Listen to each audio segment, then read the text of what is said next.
వరకు జరిగినటువంటి 11 నెలలు మన ప్రవర్తన ఎలా ఉంది, మన విధానం ఎలా ఉంది, ఆత్మీయంగా మనం ఎంత దేవునికి దగ్గరగా ఉన్నాము, ఆత్మీయమైనటువంటి మేలులు పొందుకోవడానికి శారీరకంగా మనం కొన్నిసార్లు కష్టపడి పని చేసుకుని ఏ రోజుదారులు తెచ్చుకుని ఖర్చు పెట్టుకునేవాడు అయినప్పటికీ కూడా ఆత్మీయ స్థితిలో భక్తి చేస్తున్నటువంటి మనము ఈ 11 నెలల్లో ఎంత స్టోరేజ్ చేసుకున్నాము.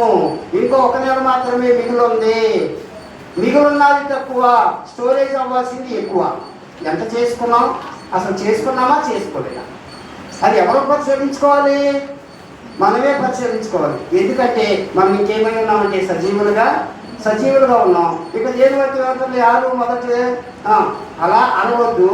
కృప విస్తరించడం వలన పాపమందు నిలిచి ఉందివా అంటే దేవుడి కృప మన ఎడల 18 నెలలు గడిచింది, 11 నెలలు గడిచింది, సజీవులుగా ఉన్నామంటే మన ఇంట్లో మనం ఎవరి కాలే చూసుకుంటే, పౌరు కుటుంబంలో చూసుకుంటే పౌరు భార్య తన పిల్లలు, ఏలియా, యేసుపదం, నేను ఇలా ఉన్నటువంటి మన పౌరు గారు, ఇలాగా ఇక్కడ ఉన్నటువంటి మన అందరూ ఎవరికి వాళ్ళే పరిశీలించుకుంటే మనందరినీ దేవుడు ఏం చేశాడంటే ఆయన కృపలో జ్ఞాపకం చేసుకుని ఏం చేశాడంటే కుటుంబాలు సేఫ్ జోన్లో ఉండటానికి దేవుడు సహాయం చేశాడు ఇప్పుడు వరకు.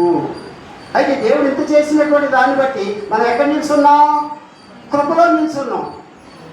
కృపలో నిల్చున్నటువంటి మనం నెక్స్ట్ స్టెప్ కిందకు వచ్చేటప్పుడు ఏమవుతుంది? కృపలో ఉన్నాను నీవు, కృప పొందుతున్నా నువ్వు లేక నేను, మళ్ళీ ఎక్కడ ఉండకూడదంటుంది? పాపం ముందు నిలిచి ఉండువా ప్రశ్న. కృప అనేటువంటిది దేవుని, పాపం అనేటువంటిది అపవాది సంబంధం. పాపం అనేటువంటిది నరకానికి తీసుకెళ్ళేది, కృప అనేటువంటిది పరలోకం ఇచ్చేది.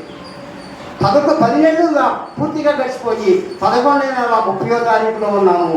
ఇంకా కాసేపటికి కొన్ని దినాలు, కొన్ని గంటల వ్యవధిలో ఈ 11వ నెల కూడా మనల్ని ఇచ్చి